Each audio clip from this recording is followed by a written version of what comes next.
औरत कितनी बेवकूफ़ होती है। शादीशुदा लोगों के लिए बड़ी सीख। एक गृहिणी वो रोजाना की तरह आज फिर ईश्वर का नाम लेकर उठी थी।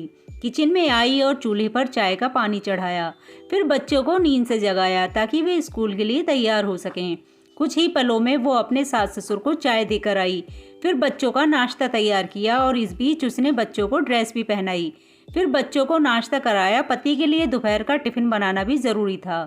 इस बीच स्कूल का रिक्शा आ गया और वो बच्चों को रिक्शा तक छोड़ने चली गई। वापस आकर पति का टिफिन बनाया और फिर मेज से झूठे बर्तन इकट्ठे किए।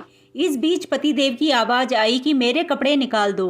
उनको ऑफिस जाने के लिए कपड़े निकाल कर दिए। अभी पति के लिए उनकी पसंद का नाश्ता तैयार करके टेबल पर लगाया ही था कि छोटी ननद आई और ये कहकर गई कि भाभी आज मुझे भी कॉलेज जल्दी जाना है, मेरा भी नाश्ता लगा देना।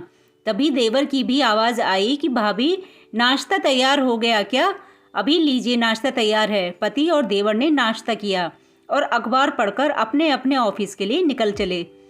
उसने मेज से खाली बर्तन समेटे और सास ससुर के लिए उनका परहेज का नाश्ता तैयार करने लगी। दोनों को नाश्ता कराने के बाद फिर बर्तन इकट्ठे किए और उनको भी किचन में लाकर धोने लगी। इस बीच सफाई वाली भी आ गई। उसने बर्तन का काम सफाई वाली को सौंपकर खुद बेड की चादरें वगैरह इकट्ठा करने पहुंच गई और फिर सफाई वाली के साथ मिलकर सफाई में जुट गई। अब तक 11 बज चुके थे। अभी वो पूरी तरह काम समेट भी न पाई थी कि कॉल बेल बजी। दरवाजा खोला तो सामने बड़ी ननद और उसके पति व बच्चे सामने खड़े थे। उसने खुशी खुशी सभी को आदर के साथ घर में बुलाया और उनसे बातें करते करते उनके आने से हुई खुशी का इजहार करती रही। ननद की फरमाइश के मुताबिक नाश्ता तैयार करने के बाद अभी वो ननद के पास बैठी ही थी कि सास की आवाज़ आई कि बहू खाने का क्या प्रोग्राम है। उसने घड़ी पर नज़र डाली तो 12 बज रहे थे। उसकी फिक्र बढ़ गई। वो जल्दी से फ्रिज की तरफ लपकी और सब्जी निकाली और फिर से दोपहर के खाने की तैयारी में जुट गई। खाना बनाते बनाते अब दोपहर के 2 बज चुके थे।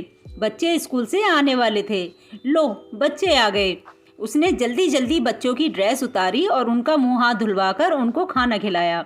इस बीच छोटी ननद भी कॉलेज से आ गई और देवर भी आ चुके थे। उसने सभी के लिए मेज पर खाना लगाया और खुद रोटी बनाने में लग गई।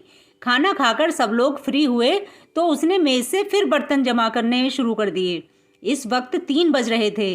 अब उसको खुद को भी भूख का एहसास होने लगा था। उसने हॉट पॉट देखा तो उसमें कोई रोटी नहीं बची थी।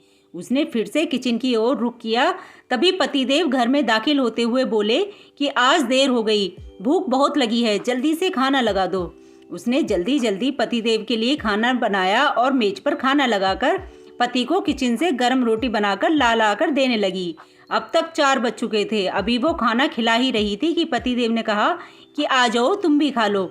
उसने हैरत से पति की तरफ देखा तो उसे ख्याल आया कि आज मैंने सुबह से कुछ भी नहीं खाया है। इस ख्याल के आते ही वो पति के साथ खाना खाने बैठ गई। अभी पहला निवाला उसने मुंह में डाला ही था कि आंखों से आंसू निकल आए। पतिदेव ने उसके आंसू देखे तो फौरन पूछा कि तुम क्यों रो रही हो। वो खामोश रही और सोचने लगी कि इन्हें कैसे बताऊं कि ससुराल में कितनी मेहनत के बाद ही रोटी का निवाला नसीब होता है और लोग इसे मुफ्त की रोटी कहते हैं। पति के बार बार पूछने पर उसने सिर्फ इतना कहा कि कुछ नहीं, बस ऐसे ही आंसू आ गए। पति मुस्कुराए और बोले कि तुम औरतें बड़ी बेवकूफ़ होती हो, बिना वजह रोना शुरू कर देती हो। तो उम्मीद करती हूँ कि आपको ये कहानी पसंद आई होगी। तो आप सभी का बहुत बहुत धन्यवाद।